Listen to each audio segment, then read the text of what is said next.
Hey everyone, it's Anthony West again. Thanks for joining us. The last video that I shared, we were reading Crazy Horse's Vision by Joseph Bruchac. And this week, we're going to finish the story. Just a quick recap of what we've read so far.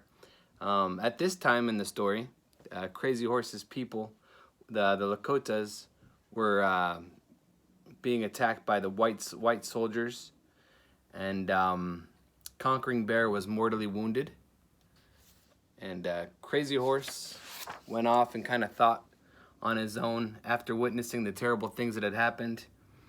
He was deeply troubled. He knew that he needed help. He knew that he needed some assistance, and he decided that he needed a vision to guide him and get, kind of know what he can do to help his people. So the last part that we read was the things that Crazy Horse was doing to prepare himself to kind of receive inspiration, right? He was fasting,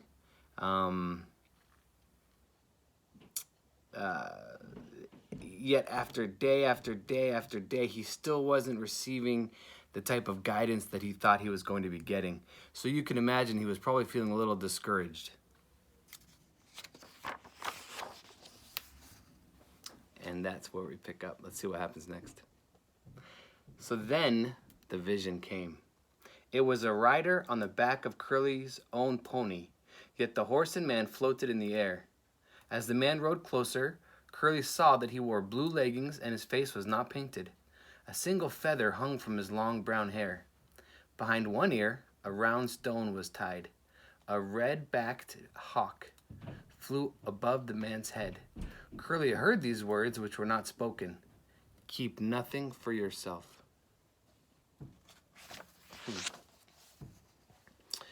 While the air filled with streaking hail and bullets, nothing touched the rider. Storm clouds rolled above, the thunder sounded, but the man rode on. On the man's cheek was a lightning bolt. Spots like hail were marked onto his chest. Suddenly, many Lakotas were all around the rider. Some seemed to be holding him up, while others seemed to be pulling him from his horse. Curly felt hands on his shoulders shaking him. He opened his eyes. His father and High Backbone were bent over him, concern in their faces. Curly looked past them. His pony grazed peacefully, hobbled as it had been before his vision began. No rider was on its back, but a red-backed hawk was perched on the top of the bush near his horse. "Why are you here?" his father demanded.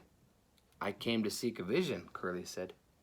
Curly wanted to tell them what he had seen so they could help him understand it, but his father's face was filled with anger. "You were not prepared," his father said. "How could you do this without going into the sweat lodge? How can you expect a true vision without being guided by your elders?" Curly looked over at High Backbone. He too was angry. They would not listen to him, so he said nothing. He let them carry him back to the camp. He kept his vision in his heart and shared it with no one. Three winters passed. Curly had become not a different person, but a better one. No young man was more generous or serious. He spoke even less than before, but when he did speak, his words were always wise and clear. Finally, Tashunka Witko saw the time had come to speak with his son about his vision quest. Tashunka Witko sat with Curly in the sweat lodge and listened quietly as Curly described the powerful vision given to him. "The man on that horse," Curly's father said, "is the one you will become. You will be first to defend your people, though some will try to hold you back. As long as you keep nothing for yourself, no arrow or bullet can hurt you. Because of that vision, you must have a new name, so I give you my own. From now on, you will be Tashunka Witko."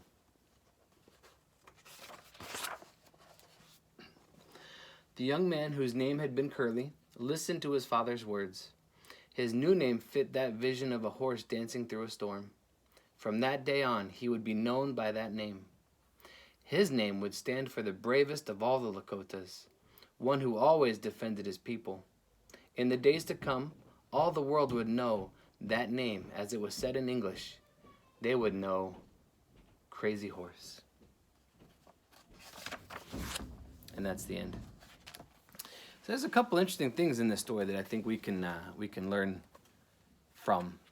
We can learn in this story. We can learn about listening to our elders, following their counsel, following their guidance. They're wise. They have wisdom. I talk with many of my students. Some of you have probably heard me say this many times when we're talking about the medicine wheel. We're talking about balance. We're talking about self-care. We're talking about how we can keep ourselves physically, mentally, emotionally, and spiritually strong. A lot of that we can get advice and counsel from our elders. And by elders, I mean our parents, our grandparents, maybe our great-grandparents, our aunties, our uncles. We can listen to them. We can learn from their experiences. And we can listen and benefit from that. So that's what I want you to take from this. And you could take other things from this too. The great thing about stories is one person can glean one thing from it, but then another person can get something totally different. So whatever part of this book speaks to you, I hope that you can apply it to your lives and learn from it. So, like last week, I wanted to talk about a Native American individual in our community here in Omaha that's doing great things that we can learn from and kind of aspire to benefit. So the person I wanted to talk about today is, she's right here. She's, I don't know if you can see very well. She's right in the middle there. Her name is Regina Dobbins. She's actually worked with a nice program before. She's a member of the Cherokee Nation, and she is a preventative and social medicine researcher here in Omaha. And I really enjoyed the words of wisdom that she shared. And what she said was, if you study what you love, you will find the right job, and it will not feel like work. And so this might be tailored more towards people who are in the middle school or high school, that part of their journey as they're preparing to graduate and move on and find employment. But I believe the kids I work with too, elementary school kids, they can have their eye on the future too.